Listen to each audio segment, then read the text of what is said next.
जय भारत। मैं निशा मिश्रा नायक वन में आपका स्वागत करती हूँ। जिन खबरों को नेशनल मीडिया के माध्यम से छुपाया जाता है, उन खबरों को उजागर करने के लिए यह कार्यक्रम जिसमें आपको दिखाई जाती है प्रतिदिन सड़क से लेकर संसद तक की ताजा खबरें। आइए देखते हैं आज की ताजा खबरें।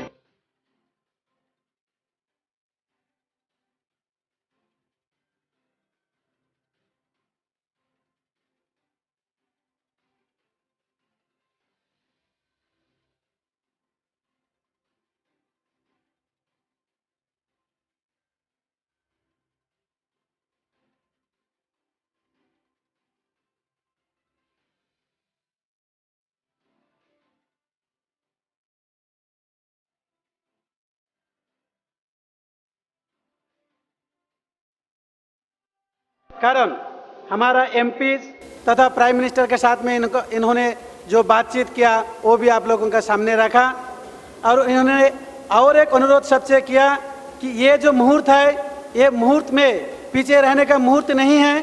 जैसे पहले भी दो चार वक्ता ने बोला भय, भय मतलब फियर, भय नाई मतलब there is no fear. If you take yourself that there is a fear, then there is a fear. If you are becoming fearless, then you can come forward. आप वो भय भीति को छोड़ के आगे आइए। जब तक आप आगे नहीं आएंगे तब तक आपका भय आपको पीछे खींच के रखेंगे। प्लस उन्होंने पश्चिम बंगाल सरकार की मंत्री महोदय की जो एक स्टेटिस्टिक्स उन्होंने बताया, जो स्टेटिस्टिक्स का जरिए से हमें पता चल रहा है 99 onwards के बाद में देयर इज नो इन्फ्लक्स, मतलब उधर से कोई इस तरफ नहीं आ रहा है। फिर भी सिटीजनशिप एक्ट को अमेंडमेंट किया गया और सिटीजनशिप अमेंडमेंट के एक्ट के ऊपर में उन लोग जबरदस्ती चला रहा है। That means this divide and rule policy again it has been started कि हमारा अंदर में ये एक लड़ाई पैदा करके रखने के लिए, हमको हमेशा विब्रत करके रखने के लिए, so that we can not take care of our things, so that कि हम उस विषय में हमारा ध्यान न दे सके, हम हमेशा उसी में ही मशगूल रहे और उसी लड़ाई के पीछे हम पड़े रहे। इस कारण इन लोगों ने ये डिवाइड एंड रूल पॉलिसी फिर चालू किया, जो पहले से चालू रखे थे अगेन इन्होंने ये चीज़ चालू किया। तो उनका कहने का जो मतलब है कि अभी जो समय आया, अभी भी समय है, हम इकट्ठा होकर इसको प्रतिवाद करें और ये लड़ाई को आगे ले चले। धन्यवाद दादा, आपने जो महा इम्पोर्टेंस चीज़ हमें बताया।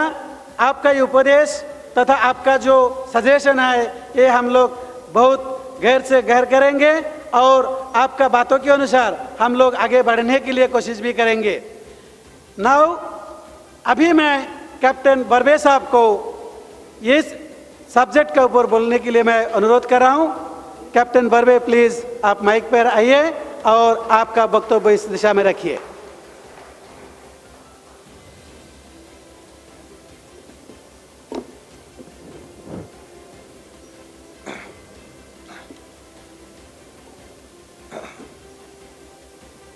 मेरे सारे बंगाली भाइयों, मैं आज इस मंच से आप सभी का अभिवादन करता हूं। मैं इसलिए आपका अभिवादन करता हूं कि जो सैक्रिफाइस, जो ऋण आपने हमारे ऊपर लाद दिए, आपके महापुरुषों के आंदोलन से मैं आज जो यहाँ खड़ा हूँ, इतना बड़ा ऋण लेके चल रहा था। एक छोटा सा मेरा खून का आखिरी कतरे तक भी मैं उसको वापस नहीं दे सकता हूँ। एक छोटा सा काम करके मुझे ऐसा लग रहा है कि मैं वो ऋण वापस करने के लायक हो गया हूँ। और ये संधि, ये अपॉर्चुनिटी तुम्हें आप मुझे दी है, तो मैं आपको थैंक यू बोलना चाहता हूँ। बिकॉज ये संधि मुझे आप मेरे जीवन में ये आपने मुझे दी है। जो आपने इस समाज पे, जो आपने इस SC ST OBC समाज ने, हमारे महापुरुषों ने, जो हरिचंद ठाकुर, गुरुचंद ठाकुर, जोगेंद्रनाथ मंडल ने हमारे ऊपर जो ऋण किए हैं, बाबा साहब को पार्लियामेंट में चुन के दे के जो ऋण किए हैं, हमें जानवर से इंसान बनाने का जो ऋण आपके, जो ऋण हमें ऊपर है, वो ऋण वापस करने की आपने जो मुझे अपॉर्चुनिटी दी है, हम सब लोग को अपॉर्चुनिटी दी है, बाम सेब को अपॉर्चुनिटी दी है, उसलिए मैं आपका धन्यवाद करता हूँ, मैं आपका अभिवादन करता हूँ। साथियों, षड्यंत्र का नमूना ये जो बिल है, इसके नाम में ही षड्यंत्र है। ये बिल क्या है? सिटीजनशिप अमेंडमेंट एक्ट 2003, इस्तेमाल वर्ड किया है amendment, citizenship amendment act 2003। Amendment का मतलब क्या होता है? देखो नाम में कितना बड़ा षड्यंत्र। अमेंडमेंट का मतलब यह होता है, एक आधी लड़की अगर काली है तो उसको फेयर एंड लवली लगा के क्या करते हैं हम? उसको गोरा करते हैं। उसको अच्छा दिखाने के लिए, उसको ब्यूटीफुल बनने के लिए उसको सुधार लाते हैं उस लड़की में। क्या उसका ऑपरेशन करके उसका लड़का करते हैं? उसका लड़का करना, उस सब्जेक्ट को चेंज करना, उसको ट्रांसफॉर्म करना, उसका अमेंडमेंट करना नहीं होता है। ये सरकार ने ये जो 1955 का बिल है, इस बिल का अमेंडमेंट नहीं किया है। 1955 जो सिटीजनशिप बिल है हमारे हित में था, हमारे लोगों को उससे सिटीजनशिप मिलने वाली थी। इस बिल को उठा के कचरे में डाल दिया और ये 2003 का नया एग्जैक्टली अपोजिट बिल हमारे सामने ला के रख दिया और कह दिया कि सुधार है। ये सुधार किसको कहते हैं? और हमारे लोग फिर भी शांत है, फिर भी हमारे लोग शांत है। उसको अमेंडमेंट करके हम लोग स्वीकृत कर दिया है। यदि बाबा साहब होते, जोगेंद्रनाथ मंडल जैसे लर्नड लोग अगर होते तो पता नहीं क्या हंगामा करते पार्लियामेंट में। हमारे 119 पार्लियामेंटेरियन बैठे हैं, मैं किसी का भी अपमान नहीं करना चाहता हूं। वो बेचारे सोए हुए रहते हैं, जब ओनली उनको नींद आती है तो वो मुंह खोलते हैं, तब तो मुंह ही नहीं खोलते। और ये 119 लोग जवाबदार है इसके लिए, हम जवाबदार हैं इसके लिए।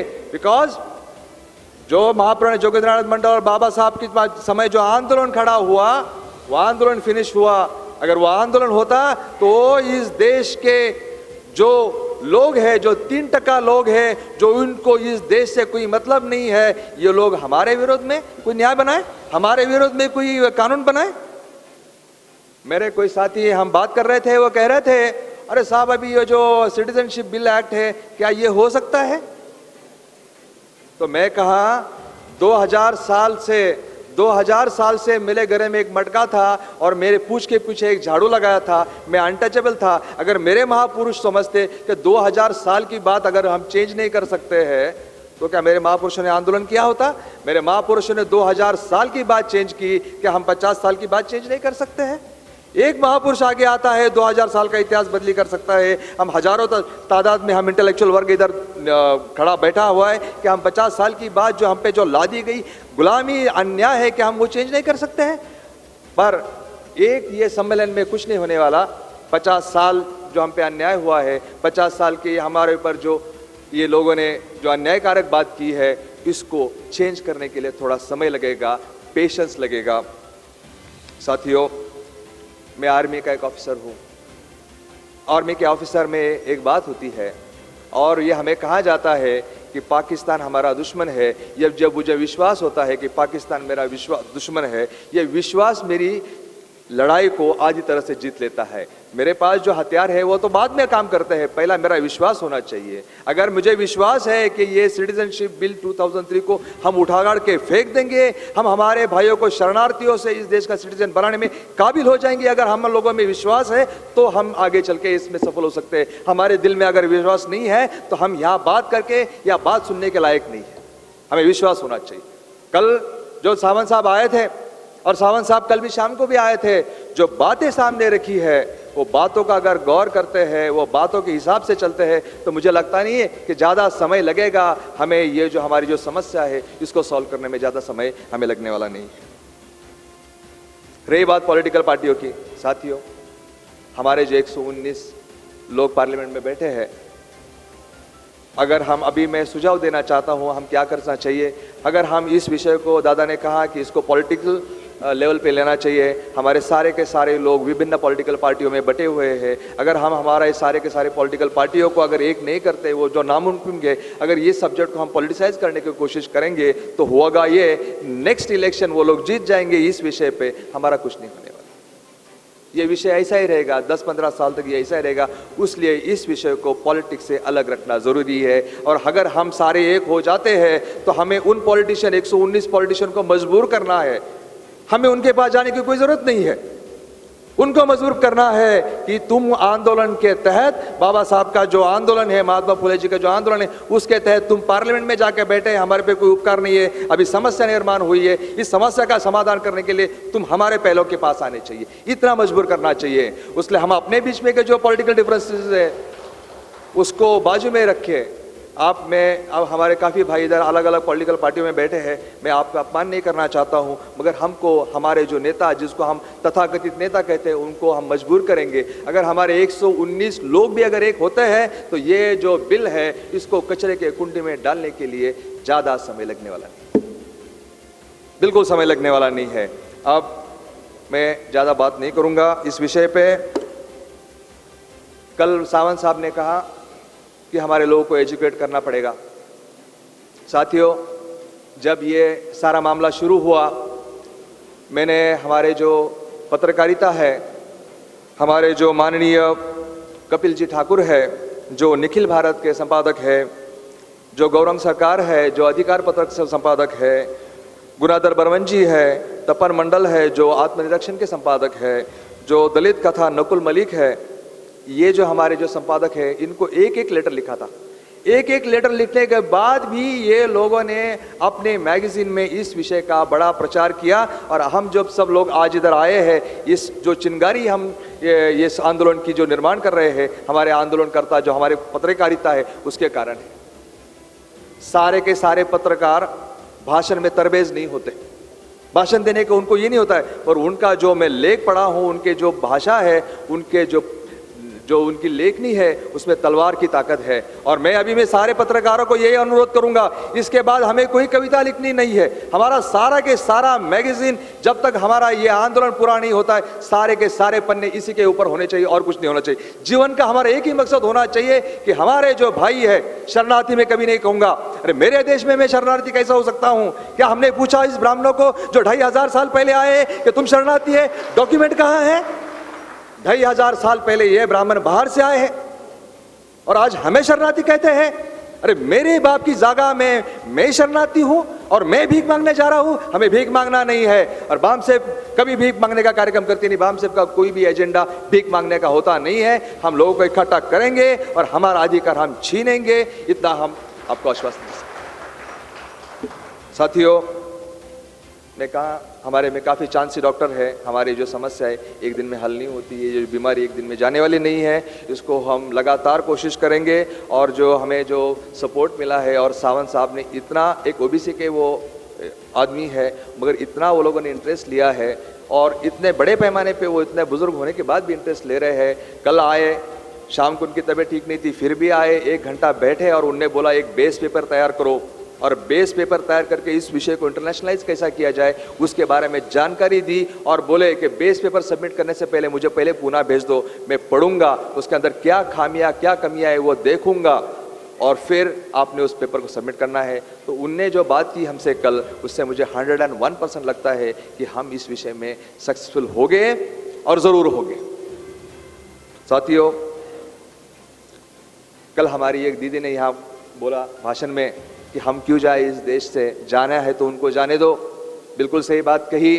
इसके बाद हमने हमारे ऊपर जो ये शरणार्थी का जो ये कलंक लगा है, ये हमारे कारण नहीं है। इन नालायक पुढ़ारी जो लीडर्स है जिनने इस देश का बंटवारा किया। आपको एक बात सुन के आश्चर्य होगा कि जो गुजरात है 78% मुसलमान थे, बाकी के जो है 12% ही हिंदू थे, मगर उच्च वर्णीय हिंदू थे। उच्च वर्णीय हिंदू के लिए गुजरात अपने पास रख लिया, और जहां 74% मेरे SC ST OBC भाई खुल्ला, बोरीसाल, फरीदपुर, मेमन सिंह में रहते थे, 74% होने के बाद भी वो लोगों ने हमारे लोगों को पाकिस्तान में जुड़ा कर दिया, पूर्व पाकिस्तान में, हमारे बांग्लादेश में हमको धकेल दिया। इतना बड़ा षड्यंत्र किया। मनमोहन सिंह और शंकर राज चौधरी ने जब अपोजिशन में थे तब अपोज किया इस बिल को, मगर जब आप मनमोहन सिंह प्राइम मिनिस्टर है, इसके बारे में ज़्यादा बात नहीं करना चाहते हैं। शर्म की बात तो ये है, एक शरणार्थी ने ये बिल रखा, दूसरा शरणार्थी ने सपोर्ट किया, और तीसरा शरणार्थी ने अपोज किया। करने वाले कुछ नहीं, ये लोग करने वाले ये है, उनके हाथ में एक छुरी है छुरी लेके आए हैं, हमें पूछने वाले हैं आप मरना कैसे चाहते हो, हलाल करके मरोगे या झटके से मरोगे। मरना आपको जरूर है, अभी हमको तय करना है कि हमने कैसा करना है। छुरी उनके हाथ में, यदि हमको जीना है तो उनके हाथ में की छुरी हमको छीननी है और वही छुरी उनको पूछना है। आपको तो हम पूछने वाले भी नहीं है, वही छुरी उनमें पूछनी है। साथियों, समय काफ़ी हो चुका है, मुझे बहुत बातें करनी है, मगर मेरे पीछे जो वक्ता है उन्हें भी काफ़ी बातें करनी है। मैं आपको फिर से एक बार धन्यवाद देता हूं और इस मिशन में हम 101% सक्सेस हो गए। मेरे पत्रकार जितने भी हैं, लेखनी के जोर पे हम इसको सक्सेस करेंगे। जय भीम, जय मूल निवास। को हमारा पूरा परिवार को इस विषय में जानकारी दिया गया। चलिए दीदी से सुन लीजिए।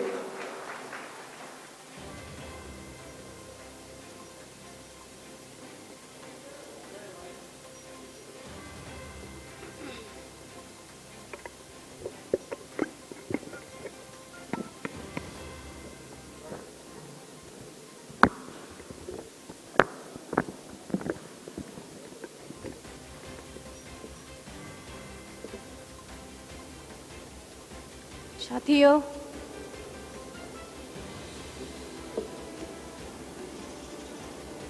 सभी मूल निवासी महापुरुषगण, स्टेजे उपस्थित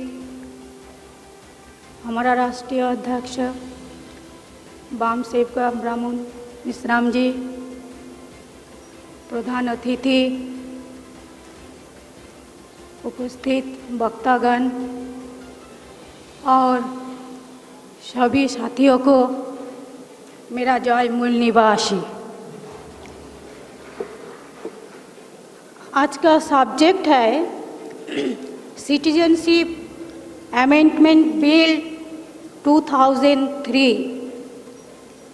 जो बिल द्वारा, जो काला कानून द्वारा हमारा रिफ्यूजी भाइयों का ऊपर एक बहुत भयंकर षड्यंत्र चालू है, ये भारत छोड़ने के लिए मजबूर करना है, वो बिल पास हुआ।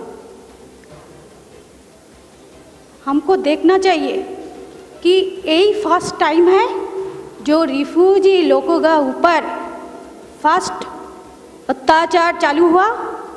नहीं, हमको पीछे मुड़ के देखना चाहिए। 1905 में जब इंग्रेज शासनगण बंगाल को डिवाइड करने के लिए, भाग करने के लिए, उनका प्रशासन को इजी करने के लिए बंगाल को भाग करना चाहता था इंग्रेज लोग, तब मनुवादी शासन व्यवस्था ने उनको भाग करने को नहीं दिया। उसका फल स्वरूप आप सबको मालूम है, बंगो भंग आंदोलन भी हुआ था। लेकिन चमकने के बात तो यही है कि वही बंगाल को 1947 में भाग करके, डिवाइड करके, बड़ा जो ज़्यादा डिस्ट्रिक्ट था बंगाल का, ढाका, फरीदपुर, मायमनसिंह, बरिशाल, सभी बड़ा बड़ा डिस्ट्रिक्ट को पाकिस्तान को दे दिया। क्यों?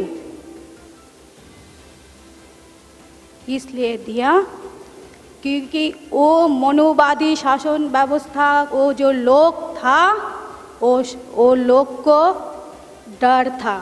किसका डर था? हमारा यूनिटी का। और किसका डर था? हमारा लीडरशिप का।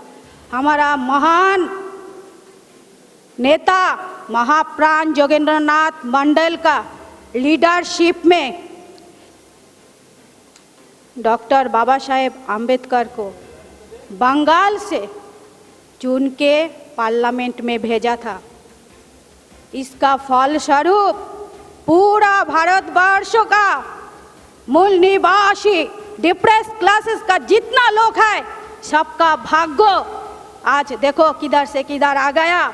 मैं बंगाल का चंडल का औरत आज महाराष्ट्र का स्टेट में हूँ। किस लिए? सोचो, आज सोचने का बात है ये ये केवल राजनीति का चाल नहीं है, सोचने का भी चाल है। क्या मनुवादी शासन व्यवस्था हमको हजारों हजारों सालों से गुलाम बना के रखा। उन लोग को अच्छा लगा हमको राजनीतिक अधिकार मिला, उनको अच्छा लगा हमको हक मिला, सब अधिकार हमको पढ़ने का, लिखने का, बोलने का अधिकार मिल गया। ये उनको अच्छा लगा क्या? नहीं लगा, नहीं लगा। इसका फलस्वरूप वो बंगाल को डिवाइड किया। क्यों डिवाइड किया? वो बंगाल को लोग का वजह से आज मनुवादी शासन व्यवस्था हमको साथ कॉम्प्रोमाइज करना पड़ा संविधान बनाने के लिए, इसलिए डिवाइड करके दे दिया। क्या फल हुआ? उधर से जितना रिफ्यूजी लोग, जितना हमारा बंगाल का, ईस्ट बंगाल का जितना आदमी आया रिफ्यूजी बन के इंडिया में आया, अपना देश में हमको अपने को रिफ्यूजी बनना पड़ा। सिर्फ रिफ्यूजी नहीं बनाया, हमको डिवाइड करने के लिए चक्रांत तो देखो, एक जगह में हमको पुनर्वसन नहीं दिया। क्यों नहीं दिया? बंगाल में जगह नहीं था। वो जति बाबू ने एक बार बोला था, क्या वो अरण्य का, दंडकारण्य का काटना बंद करो, है मरीज झापी में। आज वही ज्योति बाबू ने एक जगह में पुनर्वसन नहीं दिया। पूरा इंडिया में किधर भी दंड, आसाम का जंगल देखो और उत्तरांचल देखो, महाराष्ट्र का गढ़चिरोली देखो, अंडमान निकोबार द्वीपपुंज देखो, जिधर इंसान नहीं रह सकते उधर बंगाल का रिफ्यूजी को पुनर्वासन का नाम के निर्वासन दिया। उधर जाके वो लोगों ने मजबूर हो गया अपना पेट भरने के लिए, जानवर के साथ लड़ाई करके और पेट भरने के लिए मजबूर हो गया। राजनीति बात तो छोड़ो, अपना का भलाई का बारे में तो छोड़ो, पेट से खाने के लिए मजबूर हो गया था। हम बंगाल का लोग नदी मातृक है, ज़्यादा से ज़्यादा लोग हम नदी का किनारों में रहना पसंद करते हैं। हमारा खेती बाड़ी, चाषबास और फिश ये हमारा एक ऐतिह्य है, हम रहना पसंद करता है। नदी मातृक देश है हमारा बंगाल, इसलिए दंडकारण्य का वो एक टाइम में वो लोग को हमको फिनिश करना नहीं चाहता है। धीरे धीरे सिस्टमेटिक हुए तो वो लोग हमको फिनिश करना चाहता है। रिफ्यूजी लोग वो जो 1947 से रिफ्यूजी लोग ये इंडिया में घुसने जो घुसता है वो आज तक बंद नहीं हुआ। अब तक रिफ्यूजी लोग का इंडिया में आना चालू है, बंद नहीं हुआ। 1947 को वो लोग को ऐसा डिवाइड कर दिया, दंडकारण्य में ये पाथरिया जो पत्थर रहता है वो जगह में उनको पुनर्वासन दिया। वो लोग उधर रहना नहीं चाहता था, वो लोग चाहता था हम बंगाल में सुंदरबन का इलाका कई सौ एकड़ जगह खाली है, हम उधर जाके नदी भी है अपना बसती विस्तार कर लेंगे। इसलिए वो रिफ्यूजी लोगों ने सीपीएम गवर्नमेंट का ही लोगों को, जो नेता था राम चटर्जी, उनका ही चक्रांतों से उधर का कई हजार रिफ्यूजी लोग दंडकारण्य से मरीज झापी में गया, अपना बसती विस्तार किया। वो लोगों ने अपना बसती नहीं, केवल स्कूल कॉलेज से लेके बाजार, डॉक्टर, सब कुछ सुंदर सिस्टमेटिक हुए थे बनाया। लेकिन उधर भी सीपीएम गवर्नमेंट का डर था।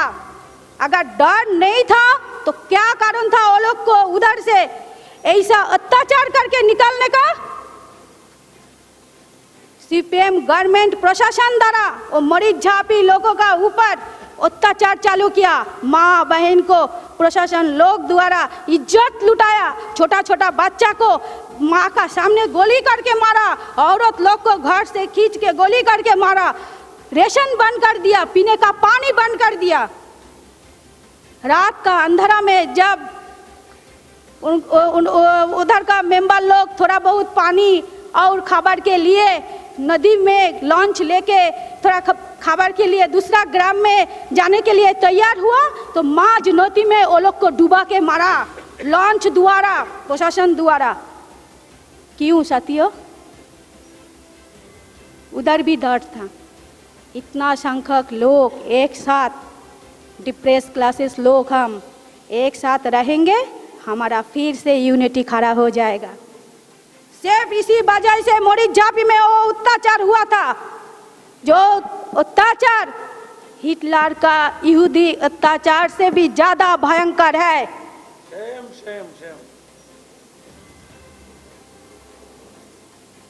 क्यों भूल गएंगे हम? नहीं भूलना चाहिए, सबको याद रखना चाहिए और सबको याद दिलाना चाहिए। ये अत्याचार हमारा लोगों को ऊपर हुआ था, आज भी चालू है ये अत्याचार। आज कौन सा रूप में आया?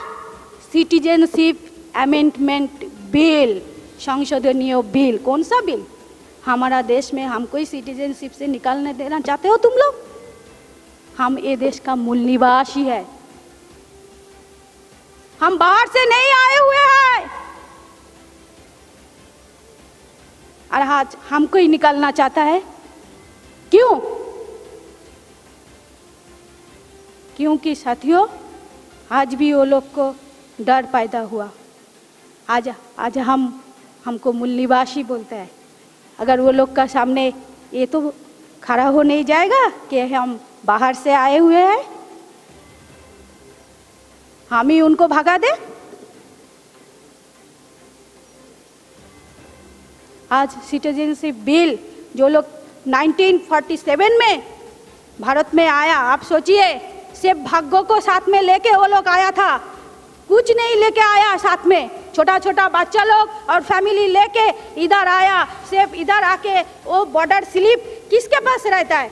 किस इतना छोटा सा स्लिप किसी के पास है, किसी के पास नहीं है, खो दिया, इधर घुमा गया। वो स्लिप कहाँ से आज वो निकाल के दिखाएंगे कि हम 1947 में आए हुए रिफ्यूजी लोग हैं?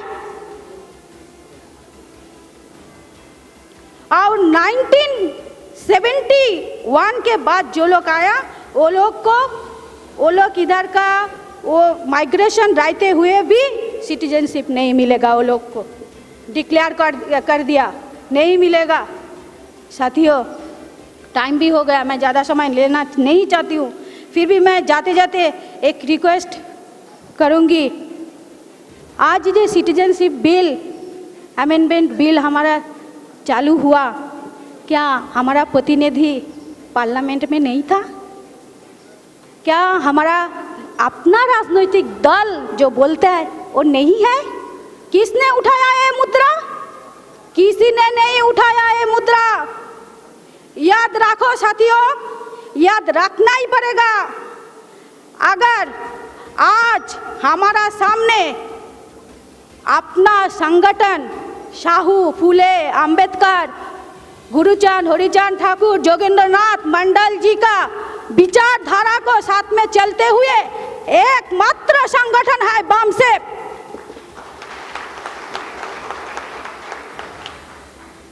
इच्छा अनिच्छा कुछ भी रहने दो कि, लेकिन ये हमको आज नहीं तो कल स्वीकार करना ही पड़ेगा।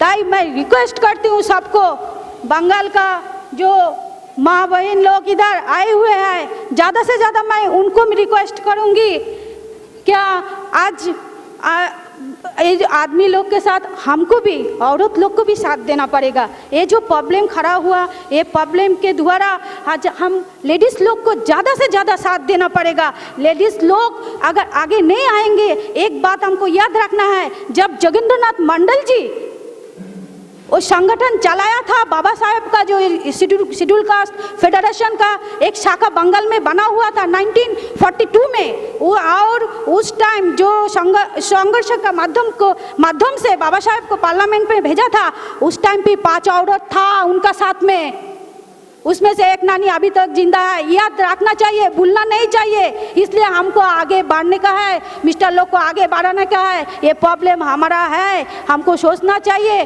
कैसे अगर आगे बढ़ने का है, वो भी हमको सोचना चाहिए। और बंगाल से जितना भी लोग हैं उनको मैं एक ही रिक्वेस्ट करती हूँ, बंगाल का बाहर क्या बंगाल में जो छोटा बड़ा संगठन है, सब संगठन को एक साथ मिलके ये बामसेफ को जो प्लेटफॉर्म बनाया, ये बामसेफ को साथ हमको ज्वाइंट होना है ये लड़ाई लड़ने के लिए। और ये जो विचारधारा है, ये विचारधारा को ग्राम के ग्राम में पहुँचा दो, और जितना आगे पहुँचा दोगे उतना आगे ही हमारा मुक्ति मिलेगा, हमारा अपना आज़ादी मिलेगा। हमको याद रखना चाहिए, आज़ाद भारत में भी हम आज़ाद नहीं हैं।